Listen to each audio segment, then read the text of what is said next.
Dierbare Koning Jesus, ons het gekom as 'n volk om U te aanbid. Here, ons het reeds van vroeg vanoggend af ons stemme verhef om U te loof en te prys. Ons het al reeds van ons gawes gebring wat U vir ons toevertrou het. Maar Here, nou verskyn ons voor U aangesig. My gebed is dat U vir ons sal krag gee om U woord te open en te aanvaar wat U vir ons sê.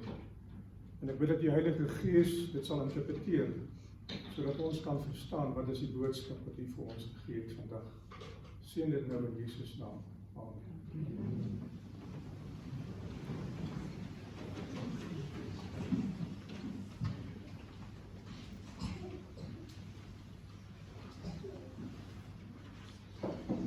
Ek wil vir u graag voorlees uit Prediker hoofstuk 9 vers 8 tot vers 10.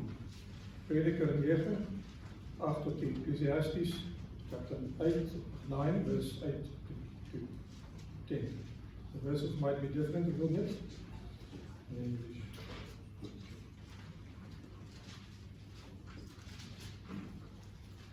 Die wyse man skryf en hy sê, laat jou klere altyd wit wees en laat olie op jou hoof nie ontbreek nie. Met ander woorde, lewe 'n oorwinnaars lewe.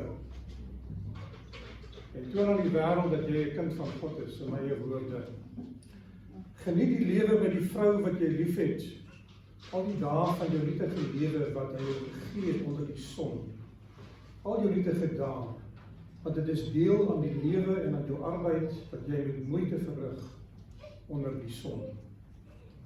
Nou sê hy, alles wat jou hand vind om te doen, doen dit met jou mag, want daar is geen werk of oorleg of kennis of wysheid in die doderyk waar jy heen gaan. En mag die Here vir u seën vanoggend terwyl ons gaan saam die woord van God loop.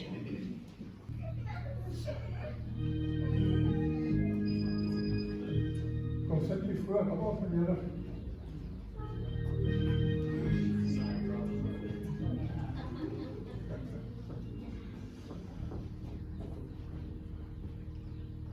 Elke Sondag as ek hier kom, is hier nuwe gesigte. Ek is bly. Dit beteken julle groei en julle kinders, so dis nie 'n ou mens kerk nie. Maar 1965, baie jare gelede, bly ek daar in 'n dorpie met die naam van Lodepoort, van my vader, en langs ons bly daar mense, en hulle het so 'n klein dogtertjie, want sy was baie groter geweest. Ek was toe 7 jaar oud. Ek was in die helfte van die jaar van graad 1, 1965. En Hanna was Loretta. Sy was 'n mooi dogtertjie. Ja. Ek het daar so gekyk en gesê, hierdie dogtertjie is 'n mooi dogter, en wat gaan as 'n baadjie weer. En ek was lief vir haar, so dit gedink. En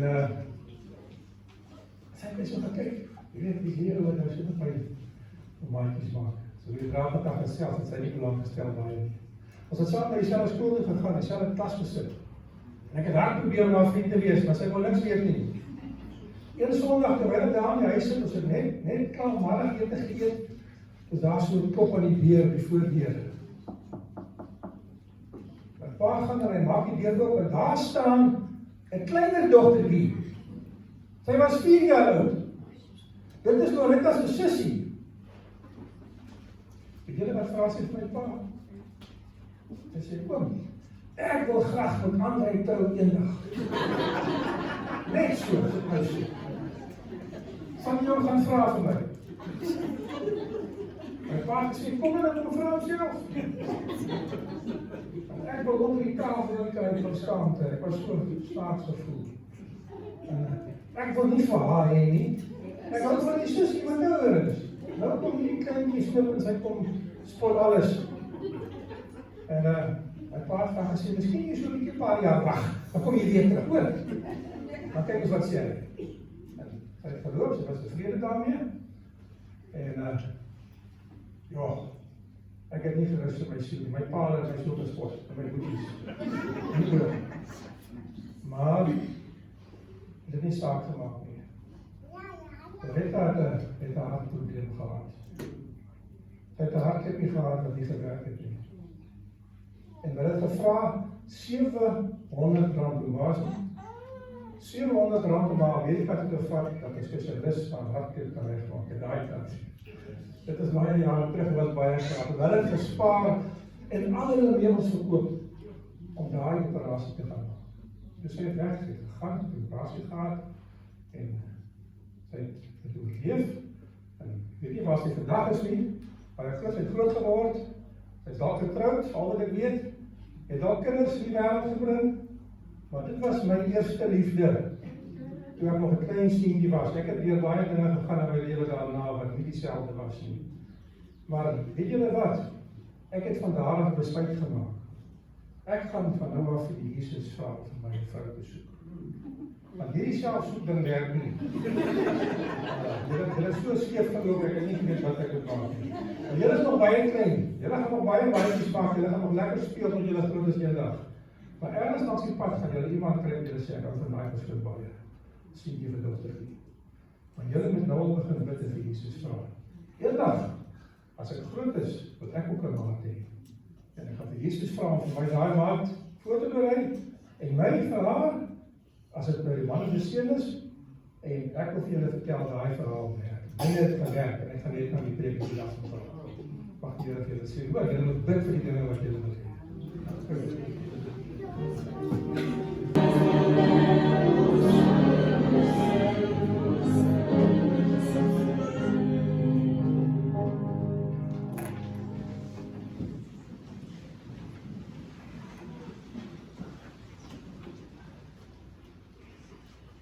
Dit is 'n voorreg om volgende weer saam met julle te aanbid hier in Jeppes Bay.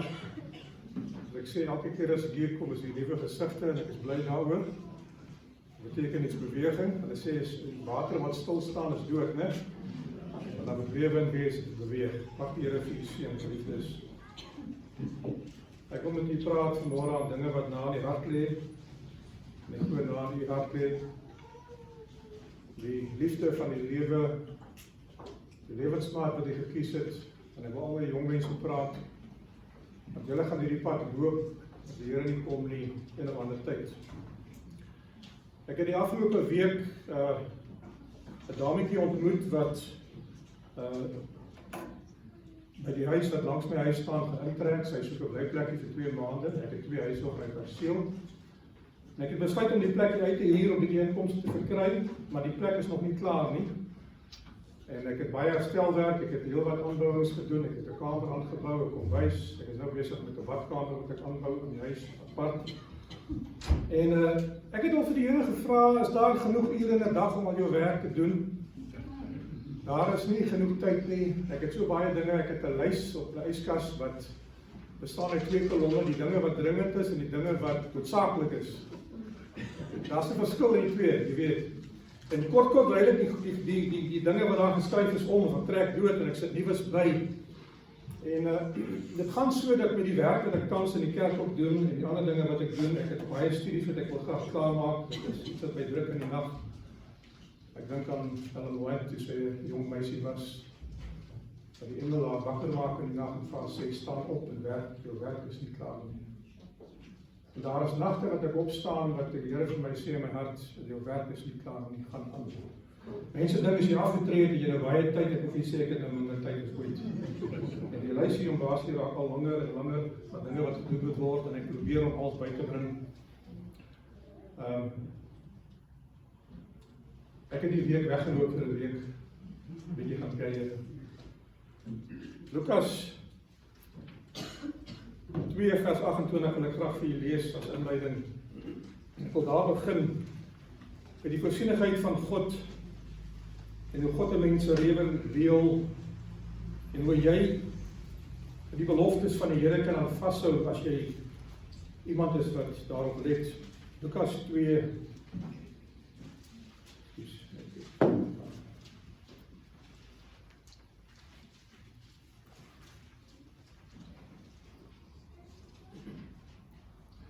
die verhaal van Simon en Anna. Sê en daar was 'n man in Jerusalem met die naam van Simeon. En hierdie man was regverdig en vroom en het 'n vertroosting van Israel verwag en die Heilige Gees was op hom. Nou in die Koning van die Eeue staan geskrywe onder inspirasie dat hierdie man was gesê. Weet nie hoe nie, deur 'n droom, deur 'n visioen, deur 'n engel miskien, dat hy nie sal sterwe totdat hy die Messias, die beloofde verlosser, gesien het in lewende lywe. En hy was nou al bejaard, sê die Bybel, en as die Bybel hier stel, en die Jode het baie oud geword.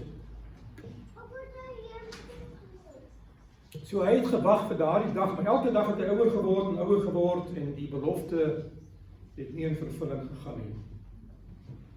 Is daar dinge wat u verwag wat moet gebeur in die geskiedenis van die kerk, in die geskiedenis van die profeseë wat vir u bekommerd maak dat die Here dalk talm en hy kom nie, terwyl ons wag dat dinge moet in plek val.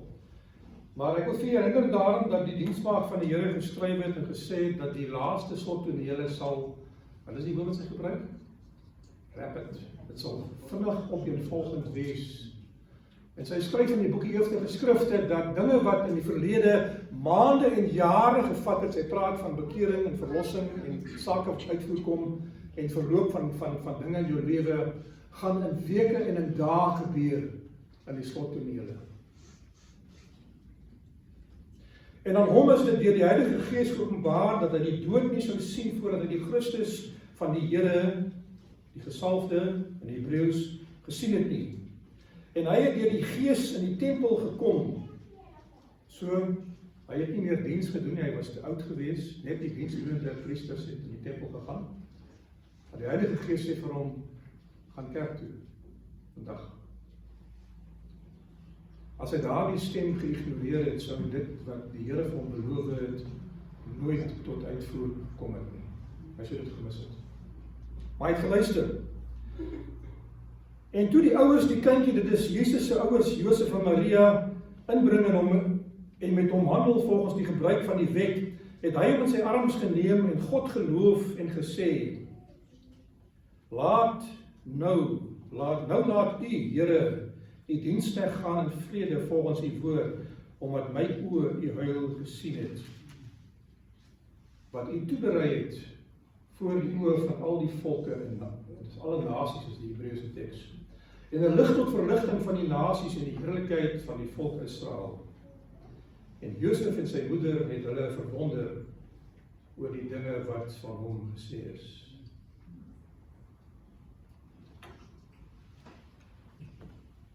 Ek het so baie gedink, ek wil graag met die wegtrek en verlof, bietjie net 'n laaskans vat vir al die dinge wat gebeur het. Maar daar was nie tyd nie. En toe bel Lea my, die dogter van Tannie Susie, ek het op die Facebook bietjie daarvan geskryf. En sy sê vir my ma het 'n droom. Toe COVID begin het ons begin om preek op die kansel af te neem aan die begin, en daarna as die kerke gesluit was, het ons op die netwerke gesit. Ek het baie preke, daar was weer as amper 300 preke op die netwerk, met lesstudies, bybelstudies, enige ding wat nodig was om die kerk te voed, nagmale. En sy het begin volg. En aan die begin het my vrou dit in 'n podcast gesit. Dit is 'n program wat jy net die deel wat jy hoor sonder die video beeld insit. En dan het Lea dit vir haar ma gestuur. Nou ma het so 'n groepie mense gehad wie sy almal het gestuur. Hulle het nie kerk toe gegaan nie, maar hulle het na hierdie preke geluister. En so het dit aangegaan, en toe het Klaas maar aangehou met hierdie manier van dinge doen. Lang storie kort, sy sê vir Lea, sy is nou 91, voordat ek dalk gaan rus, wil ek tog vir Here ontmoet. Ek wil hom sien. Ek wil sien wie is die man wat so baie gepreek het op my boodskappe. En sy bel en sy sê vir my, is daar 'n moontlikheid dat ons jou kan kom sien? Ek sê, waar bly jy? Vertel vir my. Ek sê, dit is baie ver. Gaan julle regtig so ver? Sy sê, ja, dit is vir my die moeite werd. Dit is my laaste wens. Ek wil dit graag volbring. En ek sê vir my, kom ons maak 'n kompromie. Ek sal julle halfpad ontmoet. En ons het Oudtshoorn toe gery. Ek het Oudtshoorn toe gery. En hulle het gekom van waar hulle was en ons het daar ontmoet. Die aand lekker gekuier, saam gaan eet uit. En sondagoggend, dan volgende oggend weer bietjie saam byt gehad en gesels. En dit was 'n lekker geestelike ontmoeting en sy was vol vreugde oor sy haar wens vervul het. En toe sê ek vir myself, ek is nou op die pad. Ek kan net so al 'n paar dae afvat en ek het my kinders langs die pad gebel. Ek het nie gesê ek gaan weg nie. Ek het vir hulle gesê, daar's 5 honde wat julle moet versorg, daar's watertanks wat moet toegemaak word. Julle moet die krag kyk, julle ek so 'n reeks instruksies. As mens mos nie die baas van die plek is, dan worry jy mos nie oor sulke dinge nie. Iemand anders te sorg daarvoor. En ek het geweet, hulle gaan moeilikheid kry, want hierdie genade van die Here dinge maar goed verloop. Dan sou ek nie gebrom en gekla, maar ek is weg, ek kan kyk vir Dennis. Ek het vir Dennis gesien sedert 2000 en ek wil nou mooi dink, dit was nog voor 3 gewees. 3, 4, 5, ek het nie toe gegaan toe ek om na aan moet by kan vergadering. Maar ek ken vir Dennis al van graad 2 af. Potchefstroom het ons ontmoet.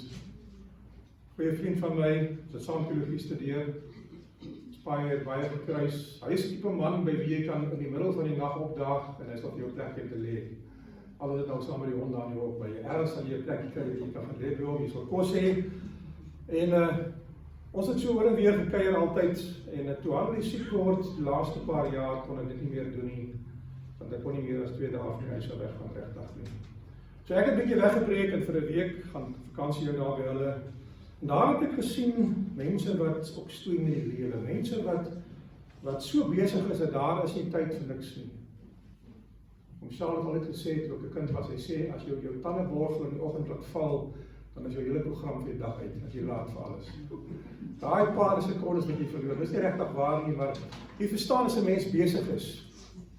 Hulle sê as jy 'n ding gedoen wil hê, moet jy na die besige man toe gaan en vir hom vra, of die besige vrou, maar die een met baie tyd het gaan dit nie gedoen kry nie, want hulle gaan dit nie pas ergens studeer nie.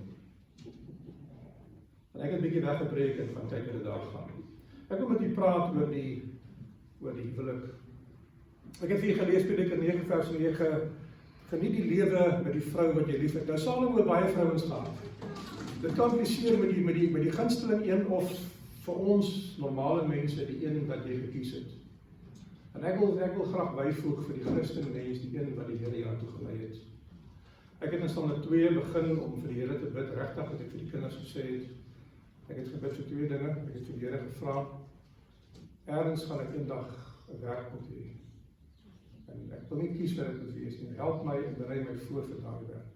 Ek het baie geloop, ek het baie dinge gedoen, maar ek het gekom waar ek moet wees. Julle ken daai verhaal ook.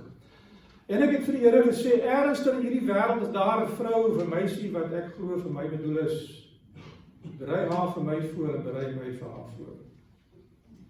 En ek het nie geweet wanneer nie. Ek lees vir u 1943, written on Christmas Eve 1943 in memory of his girlfriend Ruth, who has just died in a plane crash.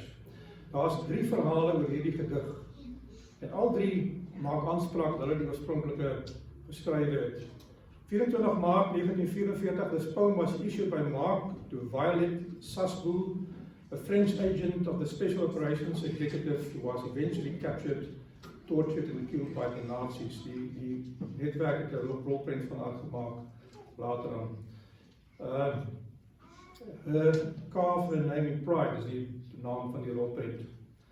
In 'n 2002 biografie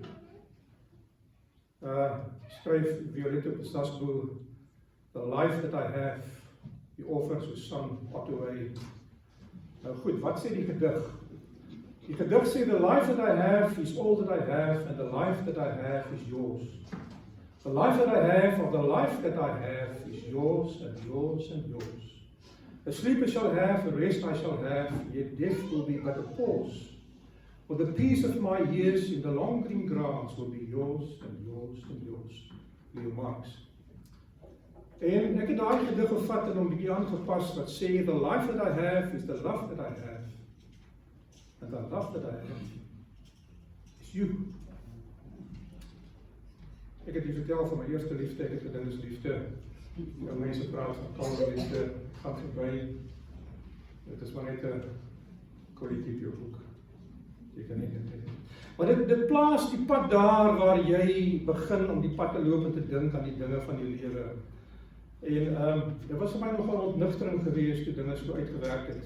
Ek het baie agterna gewonder wat het van Loretta geword. Ek het vanaf gebid en vir die Here gesê, waar sy ook al in die wêreld is, seën haar, maak dat lewe goed uitdraai. Ons het nog goeie vriende geword later aan, dat dinge het nie ons pad geloop nie. Daardie veeverhaaltjie wat nie plaas vind het nie. Ek wil vir julle sê, vir al die jong mense, daar is niks so mooi in die lewe as 'n skoon, mooi, rein liefde tussen 'n man en 'n vrou. Daar is niks so verwoestend en vernietigend as wanneer daardie liefde nie uitwerk nie of verwerp word. En daar is mense wat daai dinge gaan. Dit vernietig alles toe. Mense wat geluk soek, mense wat uitgelaat voel, mense wat op die lewenspad sommer toevallig iemand se pad kruis en dink dis maar net soos dit was, en dan vir wie vraag en 'n pad begin saamloop. Die boek Amos sê, sal twee met mekaar wandel as hulle nie eers afgespreek het nie.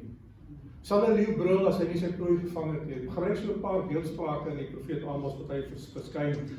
En dan sê hy verder, daar is profete opgestel en die Here sal niks doen tensy hy sy profete 'n opdrag gegee het nie.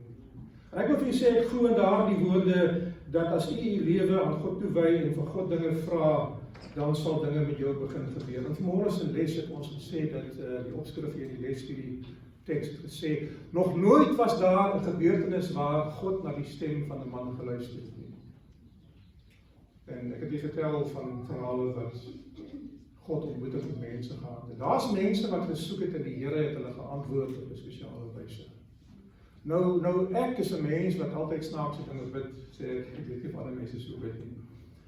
Ek vra vir die Here, hoekom nie ek nie? Ek het al gevra om die Here te sien. Dis 'n ander vraag, ek mag hierdie verhaal deel met u. Baie merkwaardig. Is dit verkeerd om so te bid?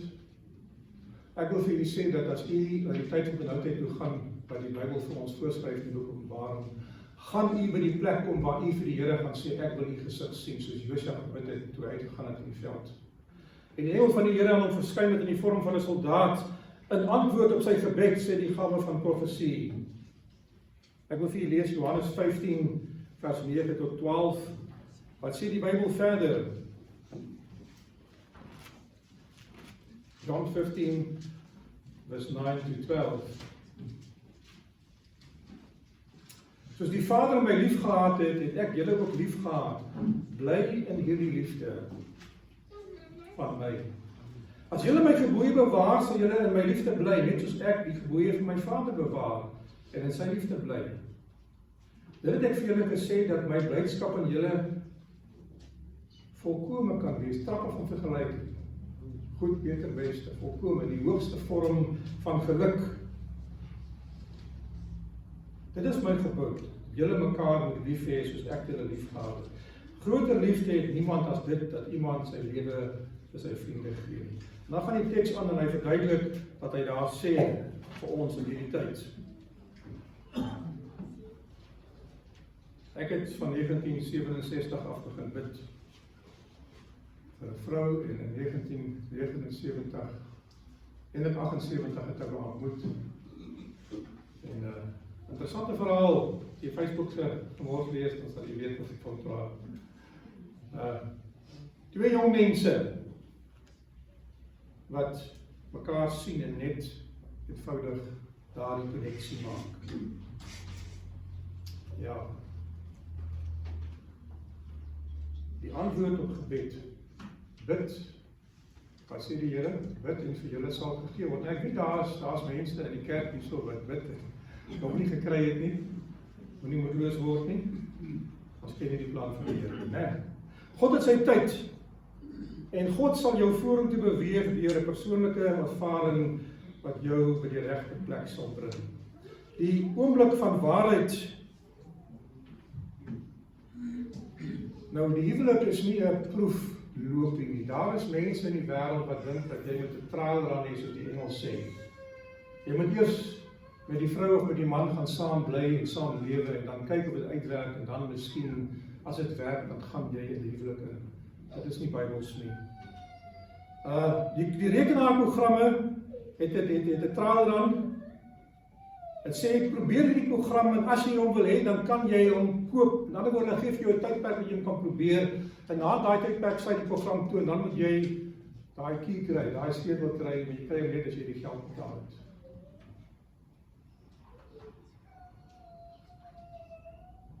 As dit nie gebeur nie, moet jy hom uninstall en gebly op jou harde skyf en hy gaan nie funksioneel wees nie. Ja, in die wêreld van tegnologie is daar die proefloopie vry tot jy besluit het om te betaal. In die huwelik, as jy besluit om daar die proefloopie te hê, om saam te bly sonder om te trou, is dit baie duur, dit het baie verrykende gevolge en dit het lewenslange skades wat dit doen. In kort wil ek vir jy sê, daar is nie so iets nie. Jy besluit om te trou en voor die Here gaan staan jy voor die kansel en jy maak 'n verbond met daardie persoon vir die res van jou lewe. Die Bybel sê totdat die dood jou skei. Dit is die finale afbetaling as jy programme koop, maar as jy 'n huwelik ingaan, betaal jy vir die res van jou lewe. En afhangende van die paemente wat jy insit, gaan jy iets terugkry of iets nie terugkry nie. 'n lewenslange betaling van liefde, van respek, van deelname, van nabootsing, van bestuur, toewyding, kommunikasie, om te leer, om aan te pas en om te bid. Ek lees in die boekie Adventist Home, as jy 10 keer gebid het voor jy trou, moet jy 100 keer bid as jy trou. Nie word daar probleme gewees, maar wat gaan die Satan maak? Die Satan gaan die huwelik aanval. Die Satan val verhouding aan. Hy wil nie hê jy moet daardie verhouding hê nie.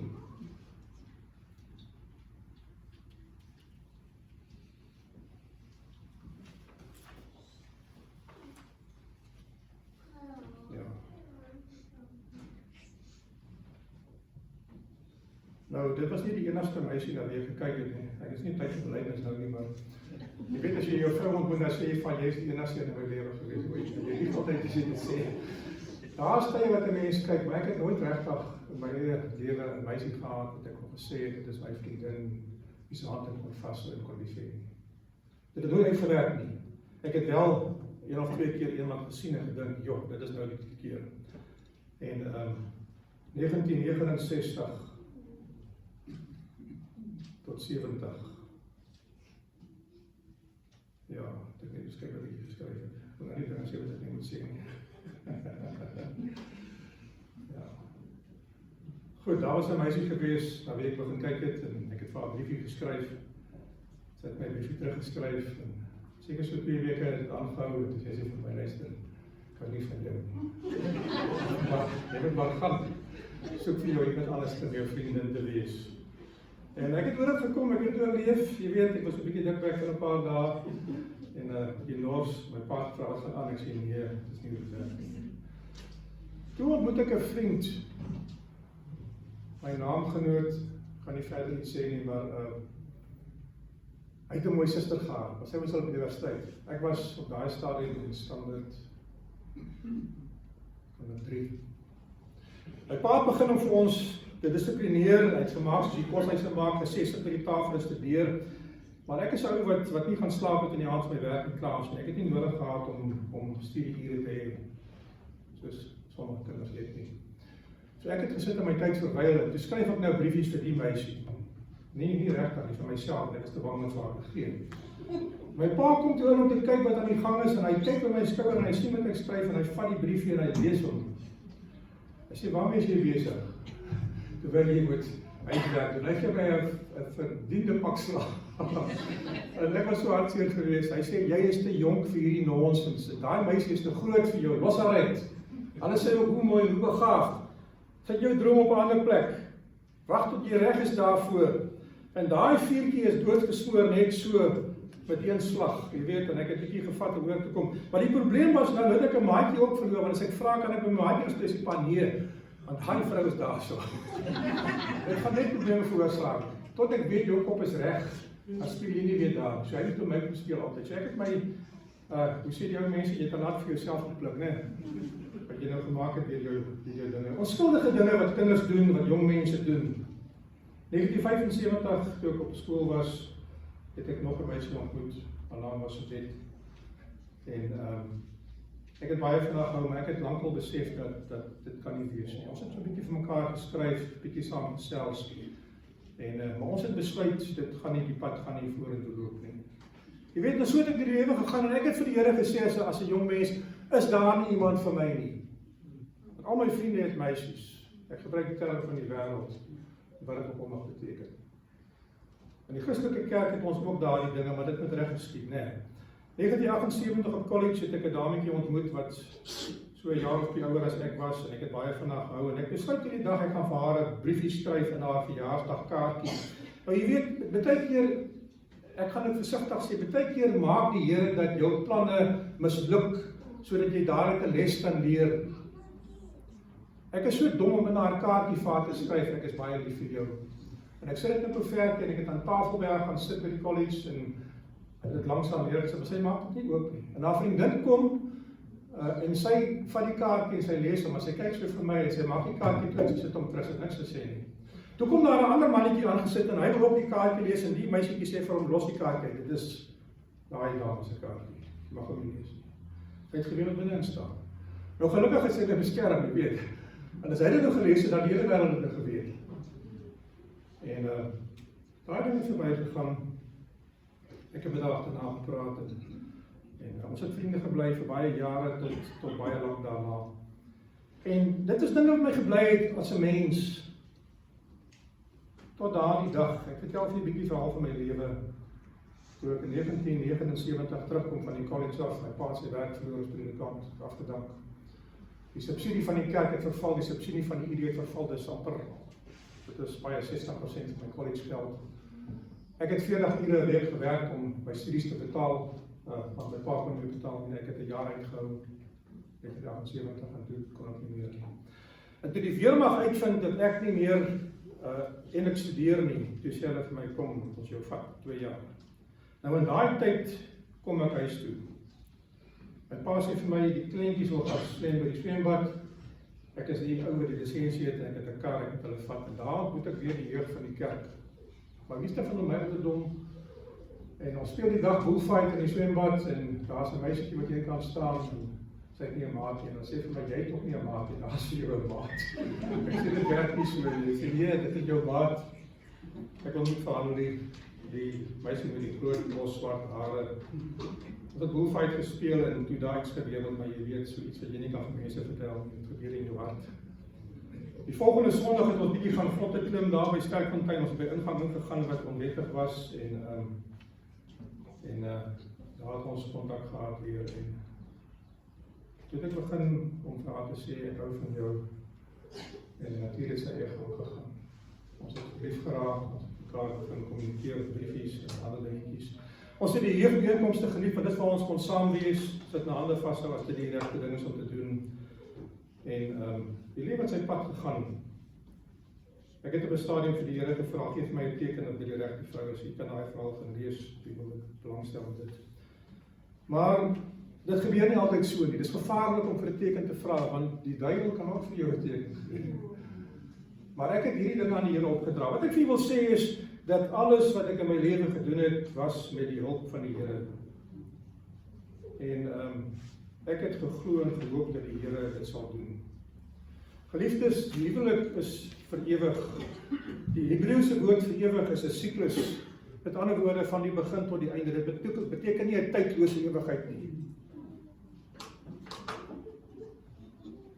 Ek sê altyd vir die jong manne as 'n huweliksberading doen saam met die paartjies, die Engelse praat van window shopping. Ek sê as jy 'n maat gekry het, hou op om in die vensters te kyk van die stad. Dit is verkeerd. Ignoreer die advertensies van die wêreld, want die duiwel sit dit daar uit vir jou. En vandag het ons selfone, ons het iPads, ons het allerlei goed rekenaars. Daar's baie venstertjies wat ook gegaan het. As u wil probleme hê in die huwelik, en die meeste probleme wat ek kry as ek mense berading doen, is mense wat gaan kyk het in die venstertjies van die wêreld. Betrokke geraak by persone, met gesprekkies wat onskuldig is, en dan het uitgegaan. Die klein babavoeltjie sit in die nes, ek kyk 'n program op TV, waar dit wys dat die ma op 'n stadium ophou om hulle te voer, om hulle te dwing om af te spring. En as hulle afspring, dan maak hulle vlekkies oop, en vir die eerste keer vlieg hulle, en die persoon wat die program gemaak het, praat van die dive bombers. Sy het gesê, hulle gaan so oor die nesse kant, dan gaan hulle af, en hulle weet nie hulle kan vlieg tot hulle onderkom nie, maar as hulle onderkom, dan maak hulle die vlekkies oop, dan vat die wind hulle, en dan begin hulle vlieg. So dit is 'n eens vir altyd oomblik, die oomblik van waarheid. Die oomblik as jy daar in die gang afstap, die voor die kansel kom staan, en wie ook al die diens waarneem vir jou sê, dit is nou die tyd, as jy nou wil omdraai, kan jy omdraai, maar as jy hier gekom het, is omdraai nie meer moontlik nie. Dan gaan jy aan, vir die res van jou lewe. Dit is die huwelik. Jy vlieg, of jy val jy dood. Die eerste huwelik op aarde, deur Christus ingestel homself in die tuin van Eden. Die Gawe profesie sê, die engele het met verbasing rondgekyk, en ek glo daar is 'n register in die hemel ergens waar God hierdie dinge opteken, die eenheid tussen man en vrou. Die Bybel sê tog, 'n man sal sy vader en moeder verlaat en sy vrou aanlief. Dit sal een vlees wees. En daar's 'n rede voor. Hierdie was die eerste tipologiese simbool van die inkarnasie van Christus, en die huwelik word die model van die vleeswording van Jesus, waar die man en die vrou 'n rol speel, waar hulle die tyd nie moet deur mekaar raak nie. Het sê God's divine and human nature did not blend. Hulle het apart gebly, maar die goddelike natuur, die menslike natuur oorheers, en die goddelike natuur het in die menslike natuur ingetrek as 'n skuiling. En die huwelik is so 'n plek waar die identiteit van man en vrou nie moet vermeng nie, maar uniek moet bly, anders te verloor julle daar die mooi wat daar was. Dit is 'n heilige instelling, geheilig deur God, tussen 'n man en 'n vrou, nie wat die wêreld vandag doen. Ek het 'n huwelikslisensie, hy is nie meer geldig eintlik, nou dat ek nie meer met bediening is nie. Maar wat sê dat ek net mense hoef te trou wat volgens my kerkse geloofsbetuigings glo. So hulle kan my nie dwing om 'n man en 'n man in die huwelik te bevestig, 'n vrou en 'n vrou of iets anders te doen. Dis wat die Bybel sê. En so word ons beskerm in die wetgewing self. Die apostel Petrus, ek lees dit Paulus se kommentaar. Maar voor ek daar kom, Markus 10 vers 8 tot 9. Hulle sal nie meer een wees nie, meer twee wees nie, maar een. En laat dit wat God saamgevoeg het, by mekaar bly. Ek vertaal so die Engels uit hier, so ek weet dis op Engels geskryf. Geliefdes, die huwelik is nie 'n kontrak nie. Ek het hoeveel mense gehoor wat sê, leraar, is dit verkeerd as ons, want ons besigheid is in die moeilikheid. En omdat ons so getroud is, gaan ons besigheid verloor. Maar ek en my vrou gaan skei. Ons wil nie skei nie, maar ons gaan wetlik skei sodat ons besigheid kan red. Daar's mense wat dit gedoen het. Maar die uiteinde van die saak is dat hulle ook uit hulle lewens uit mekaar gegaan. Dit nie gebly by 'n huwelik nie. As jy daardie pad begin loop, dan loop jy 'n pad wat van God af weg beweeg. Dat daar moet 'n goddelike toewyding wees. Dit is nie 'n stukkie papier nie. Ek wonder waar Adam en Eva ontmoet. Die Bybel sê, toe Adam wakker word, toe is Eva daar. Hy het nie kans gehad soos ons om 'n bietjie rond te kyk nie. Hy het nie 'n keuse gehad van A, B en C en D nie, as daar so iets is nie. Miskien het die Here na hulle gekyk en gesê, kyk vir mekaar, as julle vir mekaar hou, dan maak ons dit permanent. As julle nie vir mekaar hou, dan maak ek nog 'n vrou. Dit het nie so gewerk nie. Hulle was, ek sê vir die jong mense altyd, Adam en Eva is die enigste twee mense wat ooit by mekaar pas, soos 'n pot en 'n deksel. Hulle was vir mekaar gemaak. Al die ander mense daarna het skewe deksels en skewe potte. En jy moet hom maak dat hy pas. God het hulle geken. Ja.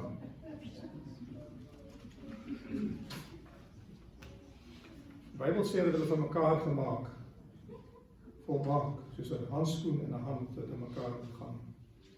Permanent.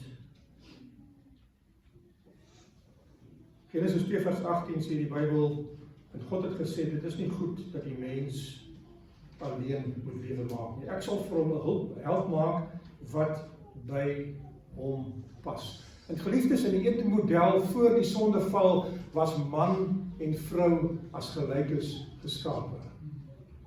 Dit was na die sonde wat dinge bygekom het soos, hy sal oor jou heers, en jou begeerte sal na jou man wees. Dit was nie so in die begin nie.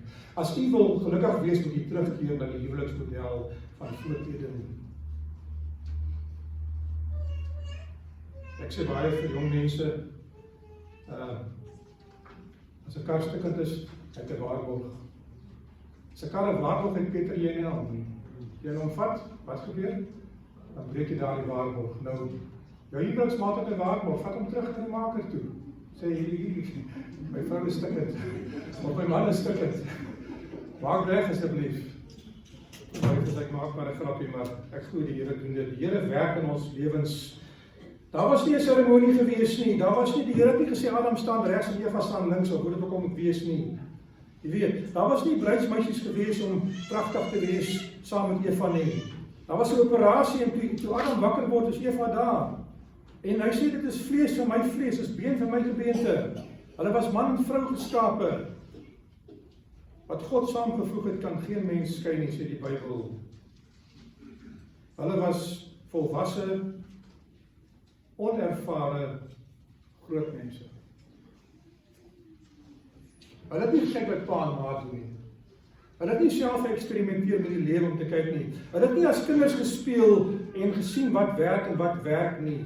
Hulle was onregverdiglik vir onreg, deur hulle nie daardie agterstand gehad het. Hulle het nie geleer om te eet en om te praat en om te loop nie.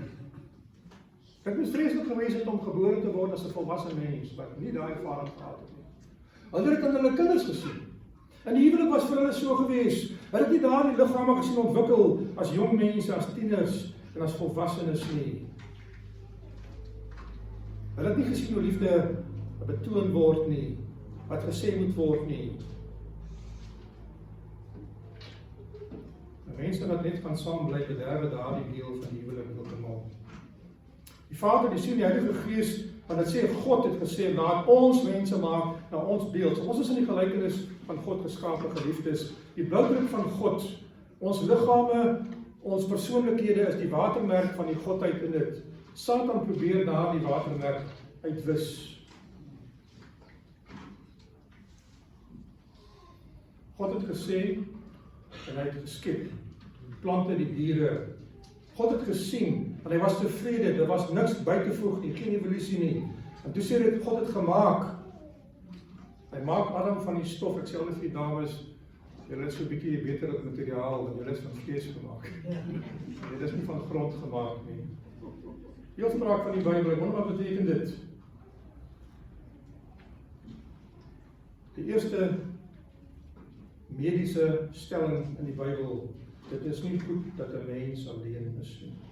Ek sê dikwels vir jong mense, as julle alleen groot word, is julle in 'n onregte posisie. Want julle karakters en persoonlikhede ontwikkel nie saam met iemand nie. Die Here het ons gemaak as 'n pa. En daarom moet dit so wees. Ons moet nie alleen wees nie.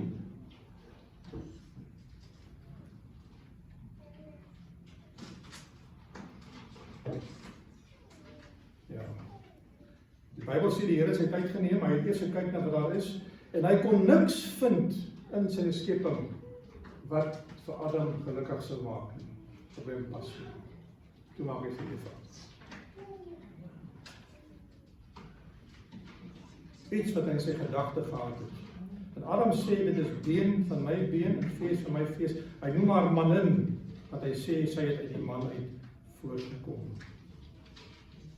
Ja. Die Here vat een man, en hy maak hom twee. Dan vat hy daardie twee, Adam en Eva, en toe maak hy hulle weer een. Dit is 'n vleeswording typologie in die Bybel. God en mens kom by mekaar, en hulle word een. So die huwelik is 'n voorstelling van die vleeswording van Jesus in 'n sekere mate. Deel van die typologie. Hierdie model kan alleenlik wees binne die huwelikskring Dit kan nie gebeur wanneer twee mense net saam bly nie. Dit kan nie wees wanneer twee mense van dieselfde geslag by mekaar is nie. Dit kan nie 'n besigheidstransaksie wees nie. Fisies, emosioneel, intellektueel is 'n vrou anders as 'n man. Die bedraging is baie anderster. En die rede waarom ons nie vrouens kan verstaan nie, soos ek dit sê vir die kansel af, is omdat ons nie daar was toe Eva gemaak is nie. Jy weet, my pa het gesê, kom sit hier en kyk wat ek doen, dan kan jy sien die stappe wat ek volg as ek dinge maak. Nou, Adam het dit nie gesien nie, en die Here maak hom aan die slaap, want hy weet, Adam gaan beter aan Eva, as hy weet hoe sy gemaak was. So hy maak hom aan die slaap, sit dit in 'n koma, vir 'n rede. Hy sê, bring haar na my toe as daar iets fout gaan. Ja. Sy het 'n lewenslange wortel gehad. Ek wil vir u sê dat as man en vrou, God maak hulle gelyk, hy maak hulle verskillend. En die een se swakheid met die ander een se sterkte aanval. Aan die man gee hy die verantwoordelikheid om te sorg, om te beskerm, om te voorsien, om die leiding te neem in die rolmodel wat hy later sou speel op aarde homself. En die Bybelse model stel voor dat jy jou vrou moet lief hê en respekteer tot die einde toe. Maak nie saak wat nie.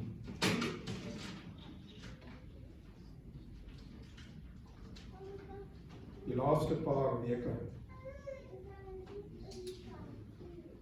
is ek vir die bad. Sy kon weer die bad klim ek. Ek was daar in die bed en tel die bed uit. Sy gaan sit in 'n stoel, moet ek haar optel, sy kan nie verstaan self nie. Ek het die hele huis oorgeneem, ek het die kos gemaak, ek het dinge gedoen. Dit was nie vreemd nie, ons lewe lang het ons daardie werke gedeel.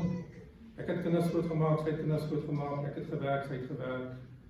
Ek was huisvrou, sy was huisvrou. Niks van my afgevat nie. Na sonde het die Here woorde bygevoeg van jy moet onderdanig wees, jy moet heers oor jou vrou. En dit simboliseer dat die goddelike natuur die menslike natuur moet oorheers in die lewe. So dit is weer eens 'n lewensvormende verlossingsmodel. Geliefdes, as u wil gelukkig wees, bly naby aan die Eden-model. Die een wat in Eden gestel was voor daar sonde was, van gelykheid, van samewerking, van respek en eer. En die huwelik vir u sal nie 'n las wees nie. Die moeders en die vaders, ek het baie probleme gehad oor ouerlike inmenging. As u 'n oupa of ouma is, moenie inmeng met die kinders nie. Behalwe as jy kan goeie raad gee. Hulle sal net toe kom. Hulle sal kom vra as dit nodig wees. Gee hulle ruimte om te ontwikkel, om foute te maak en te groei. Gee hulle om die plan van hulle lewe te volg. As hulle wil, sal hulle vra. Bid vir hulle. Bid vir hulle daagliks. Bid vir jouself. As jy ongelukkig is, gaan hulle ongelukkig wees. Ek lees vir die Numeri 6:24 in Engels, ek het hom so 'n bietjie verander. The Lord bless you in your marriage and keep you. The Lord make his face shine upon you and be gracious unto you and provide all your needs. The Lord lift up his countenance upon you in your dedication to God and give you peace in your newfound love as a husband and a wife. Liefdes, ek kan vir u getuig daarvan dat daar is nie so groot gemis in 'n mens se lewe as jou lewensmaat gaan rus het of weg is. So baie enkel is in die kerk en ek wil vir u sê dat u moet die enkel mense intrek in die vriendekring in. U moet vir hulle bid, u moet hulle dra, maak hulle deel van die plan van geluk. Koester wat u het, want u weet nie hoe lank dit sal hou nie. En moenie dat die duiwel iemand anders in jou pad bestuur nie. Dit sal nie goed afgaan nie. Mag die Here vir u seën dat u gelukkig sal wees in die huwelike. Amen. Dierbare koning Jesus, ek wil die jong kindertjies by u gehoor en opdra. Dat gaan groot word en eendag van hulle lewensmaat soek. Ek wil hier vir elkeen van hulle as die wêreld so lank sal staan, iemand sal voorberei dat by hulle pas. Ek bid vir ons jong mense die Here wat soek na liefde, na kameraadskap, na vrede en na geluk. Nie die dinge van die wêreld sal kyk nie, maar sal kyk na die godelike model, nie daar die liefde wat U vir hulle gegee het, sal bederf nie. Ek bid vir ons getroude paartjies in die kerk, en enige wat mag luister na die boodskap, dat U daardie lewe van hulle gelukkig sal maak en vreugdevol, en dat U vir hulle sal gee, dat U 'n plan het vir hulle lewens nog steeds vorentoe. Here, ek bid vir die enkeles in die wêreld, in die kerk, wat hulle lewensmaats verloor het, wat mekaar gegaan het waar die lewe kon mag wees. Hulle wat ons soek, die Here, hulle wat nie soek nie, maar tevrede is met wat hulle is en wat hulle het, maar tog is daar 'n leemte. Ek bid dat U liefde en die genade wat uit die hemel uitkom, daardie harte sal volmaak en gee dat lewenskwaliteit by hulle sal bly ten koste van alles. En daardie hoop sal lewe dat Jesus weer die beste. Here, so vra ek dat U ons sal in die hande vashou en ons sal bewaar tot die einde toe om hierdie pad te loop. Ag nou die genade van ons Here Jesus Christus en die liefde van God die Vader en die soete gemeenskap van die Heilige Gees in elke verhouding wees van nou af tot in die ewigheid. Amen.